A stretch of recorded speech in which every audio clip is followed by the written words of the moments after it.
안녕하세요. 오늘은 19강 전기화학과 화학전지에 대해서 공부해 보도록 하겠습니다. 먼저 첫 번째로 전기화학이라는 게 어떤 의미를 가진 단어인지, 전기화학은 이제 어떤 반응을 이용해서 어떻게 전기를 얻어내는 것인지에 대한 내용을 먼저 얘기하고요. 그 다음에 화학전지의 원리에 대해서 좀 보실 거예요. 대부분 이제 우리가 사용하는 그 전지가 사실은 크게 두 가지로 나눌 수 있는데요. 화학전지라는 건 자발적인 화학 반응, 그러니까 금속의 이온화 경향이라 해서 금속들이 전자를 주는 그 성질들이 있잖아요. 근데 그 전자를 주는 성질이 차이가 있거든요. 그래서 칼륨, 칼슘 이런 애들은 전자를 잘 주고 뒷부분에 있는 뭐 구리나 수은 이런 애들은 전자를 상대적으로 잘 못 주는데 이렇게 전자를 바깥으로 내놓는 경향성의 차이에 의해서 자발적으로 전자의 흐름을 만들어서 그 전기 에너지를 이용하는 것이 화학 전지가 되고요.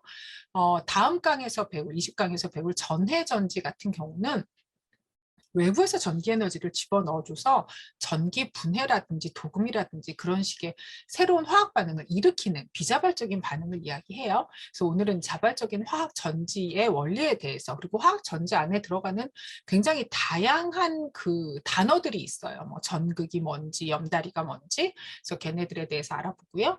여러 가지 전지의 종류에 대해서 좀 알아보려고요. 옛날부터 되게 자주 그냥 우리 생활 속에서 너무 잘 쓰잖아요. 건전지, 그다음에 납축전지, 그리고 핸드폰, 뭐 노트북 같은 데 사용하는 리튬이온 전지. 이게 참 세월이 되게 빨리빨리 지나가고 있는 게요.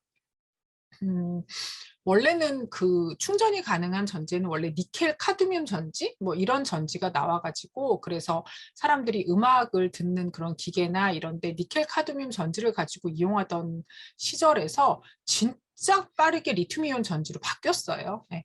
그리고 요즘에는 연료 전지 뭐 어마어마하게 또 난리가 난 거 퓨어셀이라고 이야기하는 연료 전지에 대한 그런 관심뿐만 아니고 여러 가지 응용이 되게 활발하게 일어나고 태양광 전지 까지 해서 이렇게 여러 가지 전지의 화학적인 면들에 대해서 살펴보려고 합니다. 저는 한양대학교 화학과 김민경입니다. 전기화학, 일렉트로케미스트리라는 단어가 의미하는 건요. 전기에너지랑 화학적 변화 사이의 관계를 연구하는 분야예요. 그래서 기본이 산화환원 반응을 이용하는 거죠. 산화환원 반응이라는 건 산화는 전자를 빼앗긴다는 얘기잖아요. 그래서 누군가가 전자를 내놓고 그 전자를 환원되는 데가 받으면서 이런 전자의 흐름이 생기게 되는데 이런 전자의 흐름을 전류라고 이야기할 수 있고요. 이렇게 누군가 전자를 내놓고 그걸 받는 애를 통해서 전자의 흐름, 즉 전류를 이용하는 뭐 일반적으로 우리가 알고 있는 건전지 같은 배터리 아니면 연료전지 뭐 이런 것들 흔히 지금 이번 19강에서 배울 것들은 거의 대부분 산화하는 반응을 가지고 전류를 생성하는 화학전지에 대해서 배울 거고요. 다음에 나오는 20강에서 이제 배우는 전해전지와 전기분해 그런 파트가 외부에서 전류를 집어넣어줘서 그 화합물 간의 산화하는 반응을 일으키는 과정을 이야기를 해요. 그래서 전기분해나 도금 같은 거에 대한 내용들을 배울 건데요. 일단 전기화학은 이렇게 전기에너지랑 화학에너지, 화학적 변화인데 이 화학에너지라고 얘기할 수도 있거든요. 그래서 전기에너지와 화학에너지 사이에 왔다 갔다 하는 그 관계를 연구하는 분야라고 생각하시면 되겠죠. 자, 이 전기화학에서 가장 중요한 건 결국 사람이 이용하고자 하는 건 그 화학 물질들에서 전자를 뽑아내는 거거든요. 그러니까 건전지도 그 조그만한 건전지 속에 화학 물질들이 들어있고 그 건전지를 집어넣음으로써 그 화학 물질들 사이의 반응을 통해서 나오는 전자, 그 전자를 가지고 조그만한 장난감이라든지 뭐 커다란 요만한 뭐 전자기계라든지 그런 것들이 움직일 수 있다는 얘기겠죠. 그래서 이 전자의 흐름이 나오게 되는 기본 그 원인이 뭐냐를 생각해 보면 결국 금속의 이온화 경향이에요. 금속이 전자를 잘 내어놓는 순서들을 가지고 표현한 게 금속의 이온화 경향인데 여기에서 뭐 아연과 구리 이런 걸 연결을 시키면 아연은 전자를 잘 내놓고 그 전자를 구리는 잘 받으려고 하는 성질을 갖고 있으니까 여기서 전자의 흐름, 즉 전류를 만들어내자. 근데 아연은 전자를 그냥 알아서 잘 내놓고 구리는 아연보다 잘 받는 이 경향성이 있으므로 이건 자발적으로 반응이 진행되는구나. 이렇게 자발적인 화학 반응을 이용해서 전자의 흐름, 즉 전류를 만들어내는 과정이 이제 화학 전지가 되는 거겠죠. 화학전지는 좀 전에 말씀드린 대로 전자의 자발적인 이동에서 시작을 해요. 그래서 갈바니 전지, 요즘에 화장품 아니면 그런 뭐지? 피부 미용기기? 뭐 이런 거에도 갈바닉이라는 단어가 굉장히 많이 들어가더라고요. 그래서 사람들이 갈바닉 뭐 이렇게 얘기를 하면 갈바니 전지, 갈바닉 이렇게 얘기하면 약간의 전류가 흐른다라고 보시면 되거든요. 그래서 갈바니 전지 같은 경우는 금속의 이온화 경향을 이용한 기본적인 화학 전지인데요. 아연 금속이 여기 있어요. 그 다음에 구리 2 플러스 이온. 그래서 구리, 황산구리 용액이면 구리 2 플러스 SO4 E-. 여기에 아연 판때기를 갖다 담그는 거예요. 이렇게 아연 판때기를 갖다 담그면 이 아연은 녹아 들어가고요. 이렇게 녹아 들어가고, 그리고 바깥에 있던 구리 이온은 아연에서 주는 전자를 받아서 구리가 이렇게 표면에 석출이 되거든요. 구리 이온이 있을 때가 색깔이 파란데 여기는 색깔 굉장히 많이 흐려진 거 보이시죠? 그리고 아연 표면은 구리 원자로 덮여지기 때문에 얘가 실제로 이 안으로 보면 이렇게 구리 그 색깔 있잖아요. 빨간색이라고 얘기해야 되나? 네, 그런 구리 색깔이 이제 뻘거죽죽하게 나타나는 그런 현상을 볼 수 있어요.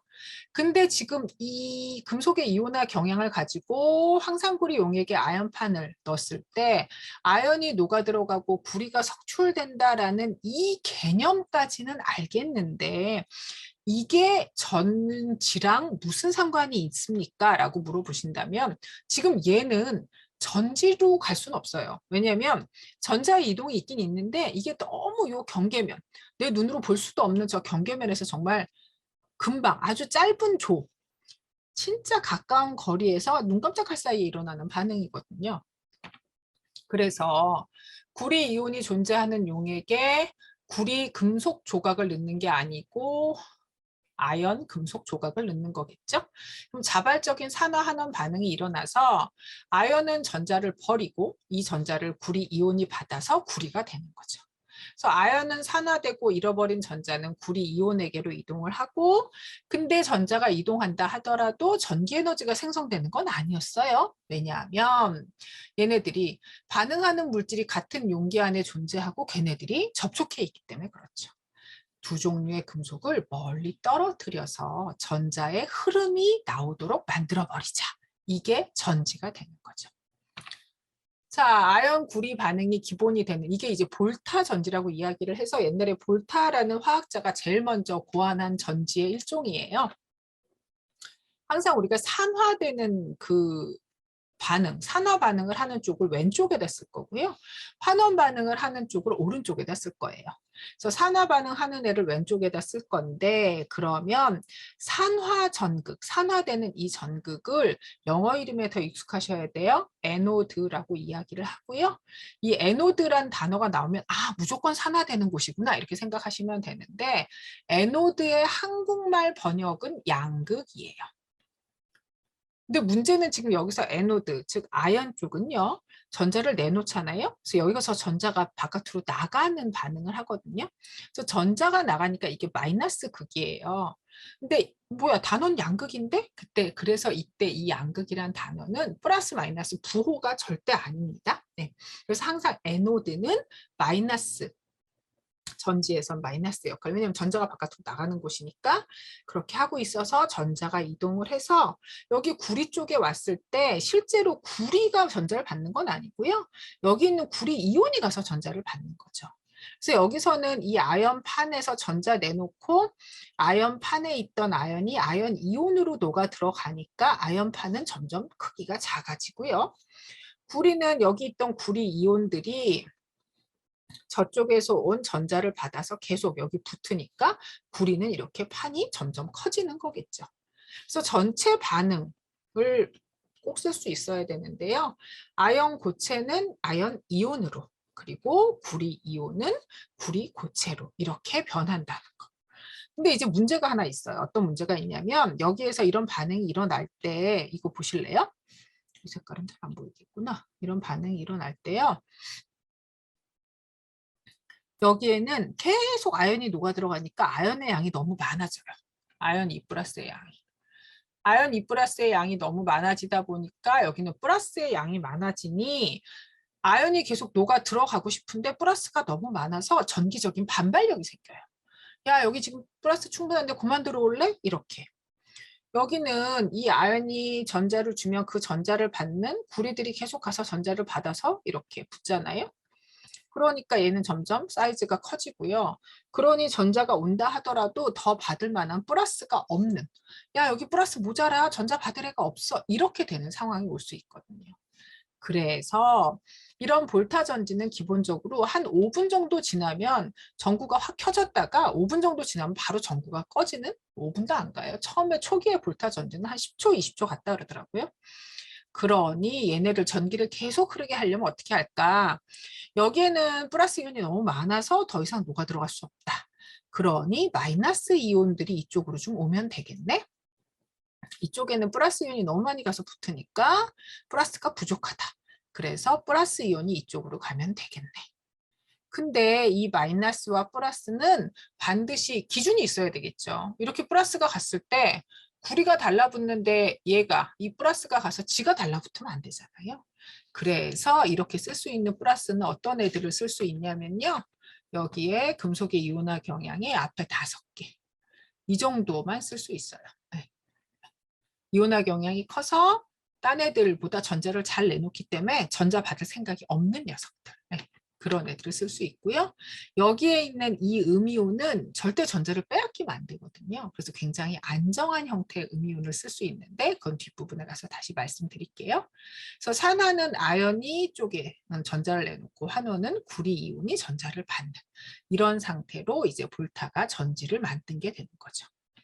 자, 그리고 나서 여기에서 아연 막대기, 구리 막대기를 전극, 일렉트로드라고 부르는 전극이라고 이야기를 하고요. 아까 저 말씀드렸어요. 산화 반응이 일어나는 걸 무조건 에노드라고 이야기하는데 에노드의 한국말 이름은 양극이다. 하지만 지금 여기에 이 에노드, 양극, 에노드는 부호가 마이너스이다. 환원 반응이 일어나는 전극은 무조건 캐소드이다. 그리고 얘는 한국말 단어로 무조건 음극이다. 부호는 플러스인데 부호와 상관없이 양극, 음극이란 단어를 사용하는 것이다. 그래서 음극이라는 단어 자체가 캐소드, 영어 단어 캐소드의 번역이 음극이에요. 환원이 일어나는 전극이고 반쪽 전지는 요거 합한 거예요. 이렇게. 반쪽 전지는 여기에서 요만큼 아연 전극, 그 다음에 여기 수용액 이런 거 있죠? 네. 그렇게 반쪽 전지는 용기, 이 통, 용기, 전극, 용액 거기까지가 반쪽 전지고요. 염다리, 가운데 솔트 브릿지라고 이야기하는 이 염다리는 아까 왜 필요하다 그랬냐면 아연 이온이 너무 많아서 즉 플러스가 너무 많아서 더 이상 이 아연이 녹아 들어갈 수 없다. 플러스의 반발력이 세진다. 그래서 마이너스 이온이 가서 플러스 전하를 좀 중화시켜주는 역할을 한다. 여기에는 플러스가 너무 부족하니까 Na 플러스가 가서 플러스를 많이 공급해주는 역할을 한다. 자, 그래서 염다리는 반쪽 전지들 간에 양이온과 음이온이 이동할 수 있는 통로인데 주로 KCl이나 NH4, NO3와 같은 물에 100% 이온화가 되면서 그리고 여기서 플러스나 마이너스 전기를 빼앗기지 않는 그런 이온들이 들어있는 전해질 용액을 많이 사용한다는 거. 이렇게 기억하시면 돼요. 자, 전자이동의 원리는 원래는 여기에 구리, 황산구리가 색깔이 파래서 제일 반응하는 게 잘 보이거든요. 수용액에 구리 이온이 있는데 철로 된 못을 넣어놔요. 그러면 철, 다음에 니켈, 주성, 납, 구리 이렇게 되거든요. 그래서 철 원자는 산화돼서 Fe2 플러스가 되고 구리 2 플러스는 환원돼서 구리 원자로 석출이 되니까 못 표면이 구리로 덮여지는 거죠. 그래서 철로 된 못이 구리 2 플러스 이온 용액에서 철 2 플러스 이온으로 산화되면서 동시에 구리 이온이 환원돼서 금속 구리가 돼서 걔가 못의 표면을 덮어버려요. 그렇기 때문에 전자가 바깥으로 이동할 수는 없는 상황이 되거든요. 자, 그래서 이렇게 Fe 원자가 산화되면서 내놓는 전자가 지금 얘 같은 경우는 이렇게 두 개를 붙인 게 아니고 철은 여기다가 Fe 이온이 있는 곳에 넣고 구리는 황산구리에다 넣은 거예요. 그러면 철은 녹아 들어가서 전자를 주고 구리는 그 전자를 받아서 이온이 이렇게 석출되면 되는데 여기에서 철이 처음에 한두 개 조금 가다가 양전하가 축적돼서 철 이온이 너무 많아지는 거죠.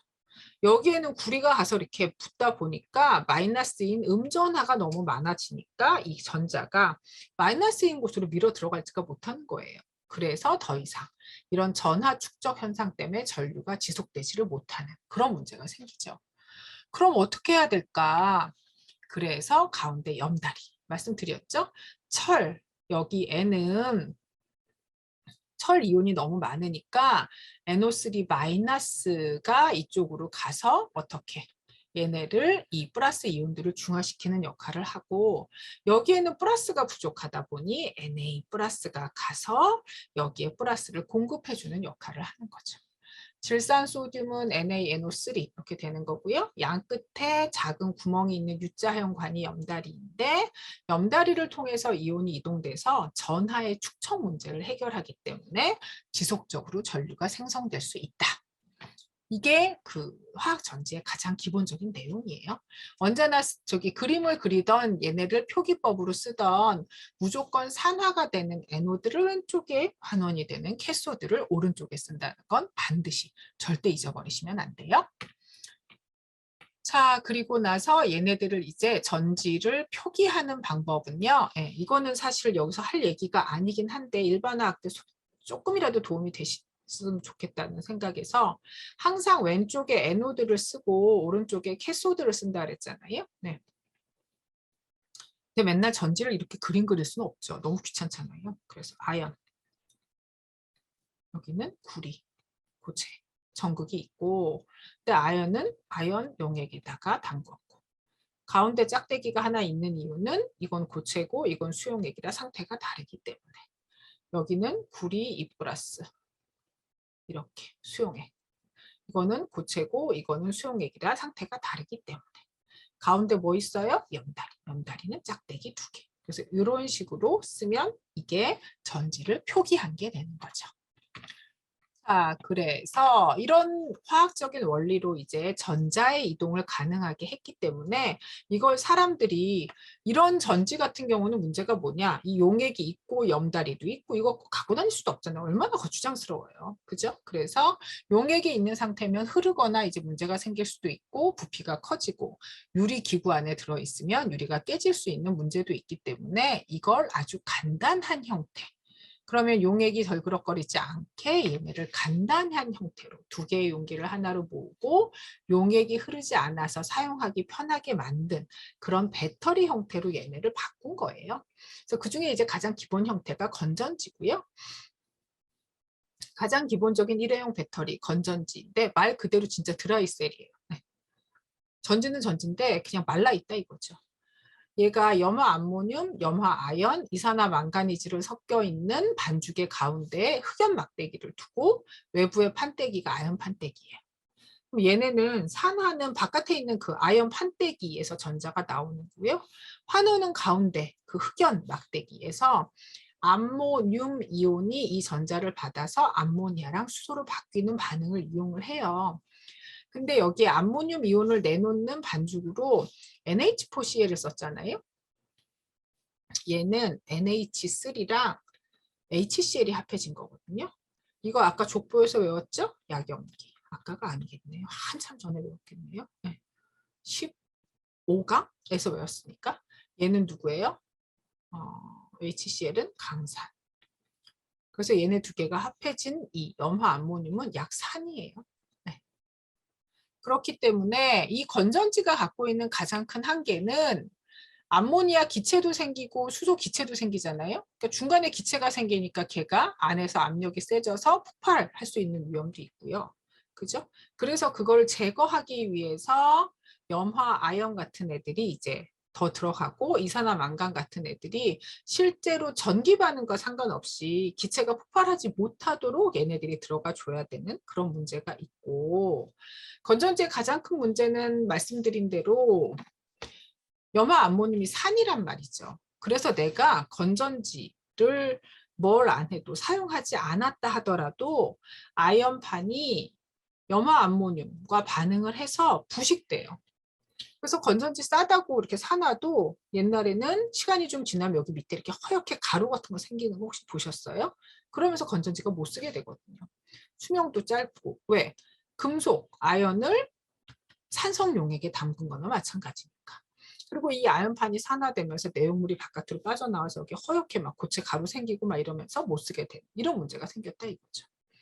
그래서 금속은 기본적으로 산하고 만나면 반응을 해서 자꾸자꾸 없어지니까 그런 문제를 없애기 위해서 알칼라인, 알카바 이런 식의 알칼리 배터리, 즉 알칼리성, 염기성 반죽을 사용해서 이렇게 OH-가 있는 염기성 반죽을 사용해서 문제를 해결했다 이거예요.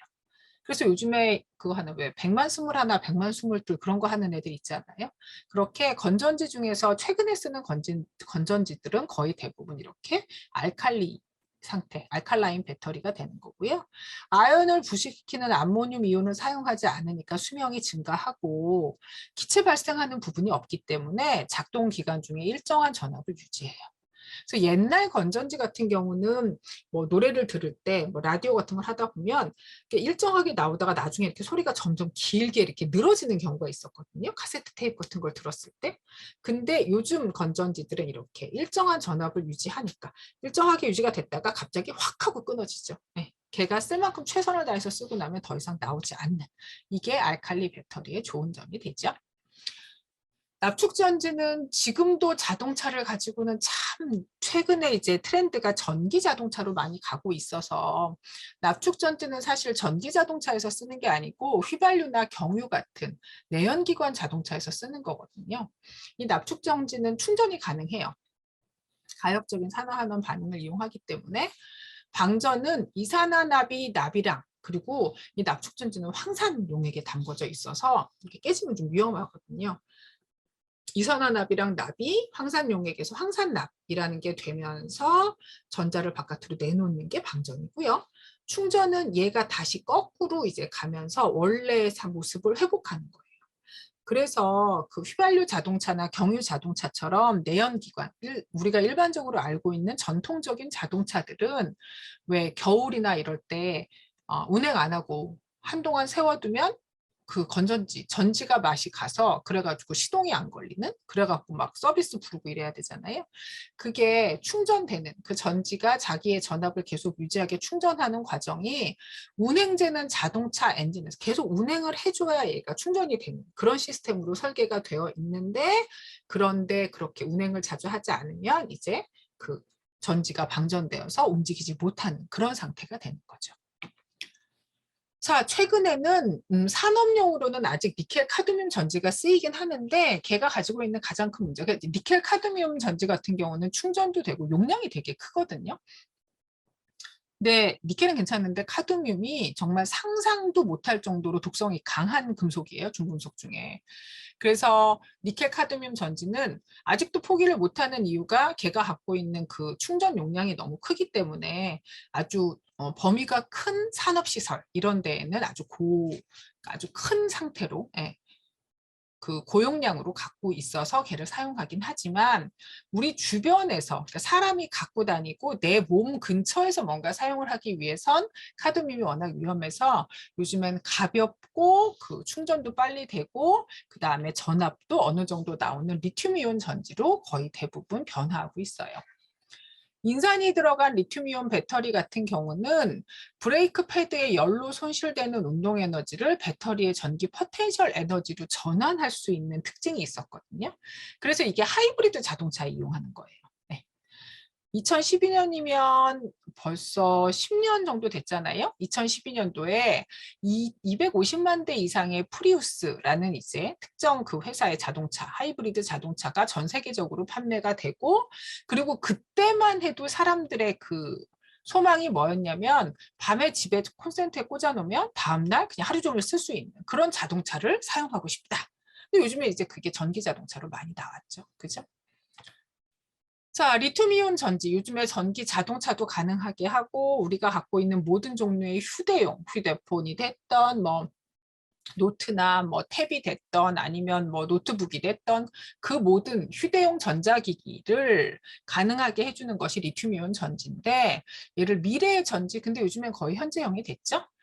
리튬이온 전지 같은 경우는 다른 형태 전지랑 구분되는 장점을 지니는데요. 양극이라고 이야기하는 건 에노드였어요. 산화 반응.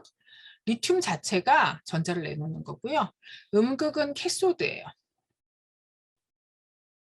이게 코발트가 들어간 코발트 산화물이 리튬 이온과 만나서 전자를 만나면 이런 상태, 안정한 상태로 바뀌는 이런 형태로 리튬 이온 전지가 최근에 이제 가장 많이 사용하는 형태이고요.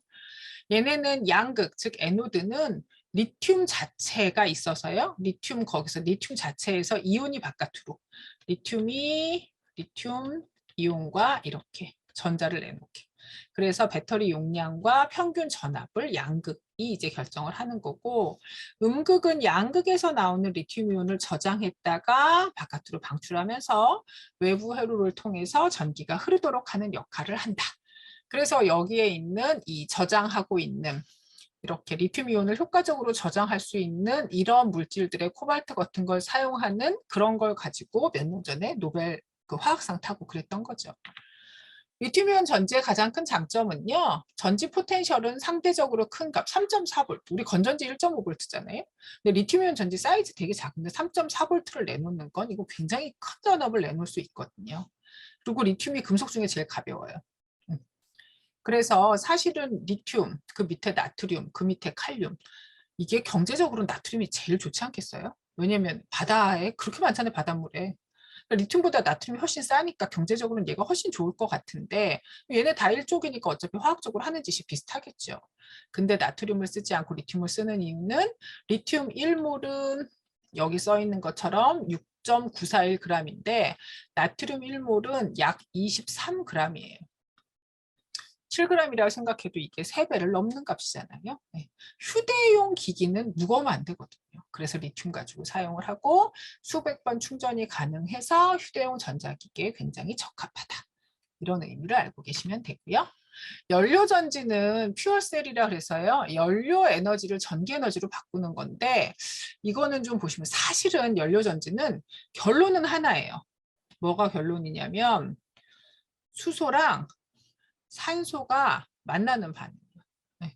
수소, 산소 만나서 결국은 되는 게 뭐냐고요? 물 만들어지는 게 다예요.